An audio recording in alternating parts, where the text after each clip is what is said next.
Thomas Jefferson once said, "Believing with you that religion is a matter which lies solely between man and his God." Congress, as you know, can make no law respecting the establishment of a religion. It's the most important part of the most important amendment to the Constitution. That he owes account to none other for his faith or his worship. In America, we do protect these differences. We protect different expressions of faith. That the legislative powers of government reach actions only, and not opinions. I've learned to reach a balance where my private faith, the aspects of my faith that are religious doctrine, don't influence the decisions that I've made for the public in my 10 years in county office. I contemplate with sovereign reverence the act of the whole American people. This means that their guardians of truth are being dishonest, wholly subjective, and frankly, un-American. Targeting faith is targeting democracy. Which declared that their legislators should make no law respecting an establishment of religion. I mean, almost every issue that you bring up can be about separation of church and state. Or prohibiting the free exercise thereof. You are looking at a man, Chris, however, that believes that either we have religious liberty for everyone or we have religious liberty for no one. From the crown of my head to the sole of my feet, I believe in religious liberty. Thus building a wall of separation between church and state.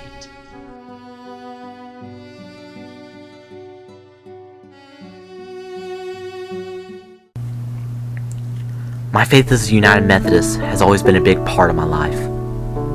Over the years, it has shaped me into the person I am now, and continues to shape me into the better man I strive to be. In fact, after college, I have plans to go to seminary and become a Methodist preacher.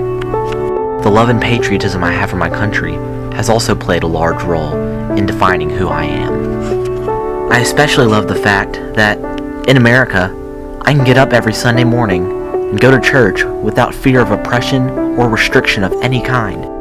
Without this portion of the First Amendment, I may very well not have had the option to become a Methodist preacher, or any preacher for that matter. And I simply can't imagine not having that part of my life. But when talking about freedom of religion, one very controversial and greatly debated factor comes up: the term separation of church and state. No one can agree on what this means, or even if we should have it. Separation of church and state, I believe the government should be separated from religion because it should be influenced by religion and vice versa. I think to keep government out of religion is to keep government out of religion. That's why the founding fathers, that's why the pilgrims came over here, so they could have freedom of religion, not freedom from religion. And they wanted to keep the government the heck out of religion. I feel that it was done to keep, so that you can keep religion out of government, because everyone has a different belief. And I just feel like it's better to keep it away from government so that you won't infringe on someone else's beliefs.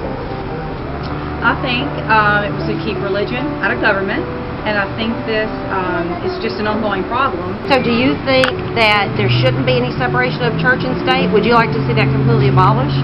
I would. It was because of this that I set out on a journey to learn more about freedom of religion and church and state in America, in hopes that I might better understand what it means to me.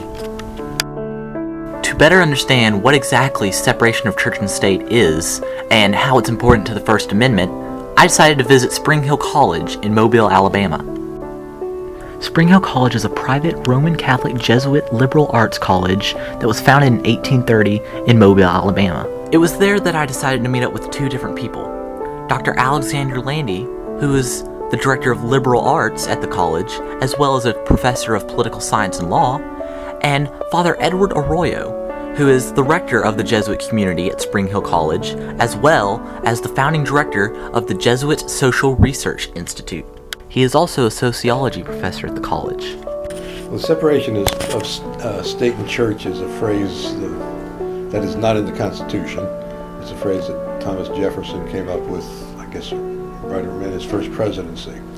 And the phrase of the Constitution is that Congress shall make no law respecting an establishment of religion or prohibiting the free exercise thereof. So there's the Establishment Clause, Free Exercise Clause, two things. There is a question of non-establishment of religion, and what they had in mind specifically was that you wouldn't have a national church. And at the time, the main point was to keep the federal government, the national government, out of these questions. Those questions would be handled by the states, where most public business took place. To me, it is an important issue because for about 100 years after the Reformation, Europe had a war that was based on religion, immense bloodshed, and so religion and politics can be a very unhealthy mix, as it is in other places in the world today, where, for example, we have Islamic religion is established religion, which may be very repressive to those who are not. That's not always the case, but in those nations where that occurs, it disrupts religion. It destroys it can destroy religious liberty, and it also can be bad for government to get involved in those issues. What the Catholic Church has said about this most recently has a long history to this question too. They say it's not simply, and especially here in the United States, it's not simply a question of established religion, but also the issue of the right we have to express our faith-based views on important topics. I think it's more important for the state to attend to what it's about and not get involved that much in religion.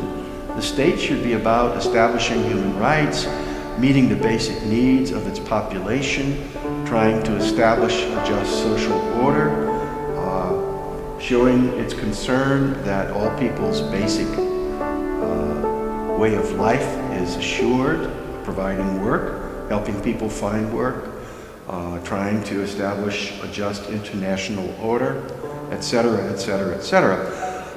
All of those are related to faith, but they're not the proper function of a church. Proper function of the church, it seems to me, is to proclaim good news in a Christian sense, to proclaim the gospel and to try to live it. So, here's what I think. I think the Founding Fathers intended on, and were right to, express separation of church and state within our freedom of religion. However, unlike a lot of people, I don't think it was meant to keep religion from corrupting government. I believe it was to keep government from tainting religion. But I also think about a quote that President George W. Bush once said. I believe that God has planted in every human heart the desire to live in freedom, and even when that desire is crushed by tyranny for decades, it will rise again. Hearing those words that are so personal to me fills me with illumination. For now, I finally know why freedom of religion is important to me.